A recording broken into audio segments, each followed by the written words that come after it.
how normal can a person be with a prosthetic limb?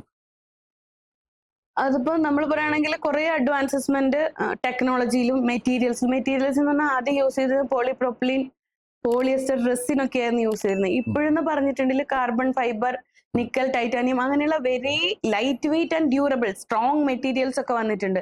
പിന്നെ അത് കൂടാതെ ടെക്നോളജിയിൽ എന്ന് പറയുമ്പോൾ ടെക്നോളജിയിൽ കുറെ ഇപ്പം ആദ്യം ഞാൻ സാറിനോട് പറഞ്ഞ ജയ്പൂർ ഫുട്ടും സോൾഡ് ആംഗിൾ കുഷനിലും അതിലൊന്നും ശരിക്കും നമ്മൾക്ക് ആംഗിൾ മൾട്ടി ആക്സിസ് ആണ് അല്ലേ, പക്ഷെ അതിലൊരു മൂവ്മെന്റ്സും ഇല്ല, അങ്ങനത്തെ ആയിരുന്നു. പക്ഷെ ഇപ്പം ഫൂട്ട് എന്നൊക്കെ പറയുമ്പോൾ മൾട്ടി ആക്സിസ് ഫൂട്ട് അല്ലെങ്കിൽ ഡബിൾ ആക്സിസ് ഫൂട്ട്, അങ്ങനത്തെ ഫൂട്ട്, നീ ജോയിൻ വിത്ത് ഓൾ നോർമൽ നീ മൂവ്മെന്റ്സ് ഒക്കെ വരുന്നുണ്ട്.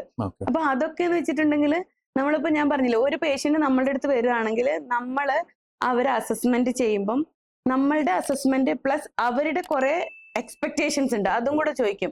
അപ്പൊ ചിലപ്പം ചില ആൾക്കാർ നമ്മളോട് പറയുന്നത് എനിക്ക് ഓൺലി ഇൻഡോർ മൊബിലിറ്റി, അതായത് എനിക്ക് എന്റെ വീടിന്റെ ഉള്ളിൽ മാത്രം ഒന്ന് നടന്നാൽ മതി, അതിനുള്ളത് എന്താണോ അത് തന്നാൽ മതി. ചിലർ പറയും എനിക്ക് കമ്മ്യൂണിറ്റി ആംബുലേഷനും കൂടെ വേണം, ചിലർ പറയും എനിക്ക് ബൈക്ക് ഓടിക്കാനുള്ളതാ, കാർ ഡ്രൈവ് ചെയ്യാനുള്ളതാ, ചിലരുടെ നീഡ് എനിക്ക് സ്പോർട്സ് ചെയ്യണം എന്നൊക്കെ ആയിരിക്കും. അപ്പം ഡിപ്പെൻഡിങ് അപ്പോൺ ദർ ഡിമാൻഡ്സ് നമ്മളുടെ കോമ്പണൻസ് എല്ലാം ചേഞ്ച് ആവുകയാണ്. ബിക്കോസ് ഈ കോമ്പണൻസ് ഒന്നും ഉണ്ടാക്കുന്നത് നമ്മളല്ല, we are only fabricating that socket. ബാക്കി കോമ്പണൻസ് എല്ലാം depending upon the patients demand അല്ലെങ്കിൽ എന്താണ് ഫങ്ഷണൽ എബിലിറ്റി വേണ്ടത് അതിനനുസരിച്ച് നമ്മൾ ഓർഡർ ചെയ്ത് വരുത്തുക ചെയ്യാം. അപ്പൊ നോർമലി ഒരു കമ്മ്യൂണിറ്റി ആംബുലേറ്റർ ആണ്, ഒരു നോർമൽ ഓഫീസ് പോകാനും വരാനൊക്കെ ഉള്ളതാണ്, നമ്മൾ അതിനനുസരിച്ച് സെലക്ട് ചെയ്യും. പക്ഷെ ആരെങ്കിലും പറയണല്ല എനിക്ക് റണ്ണിങ്ങിൽ പാർട്ടിസിപ്പേറ്റ് ചെയ്യാനുള്ളതാണ്, മാരത്തോണിൽ പോകാനുള്ള, അങ്ങനെ പറയുന്ന ഒരാൾക്ക് എന്ന് പറയുമ്പോൾ ഡിഫറെന്റ് ടൈപ്സ് ഓഫ് ഫൂട്ടൊക്കെയാണ് നമ്മൾ കൊടുക്കുക.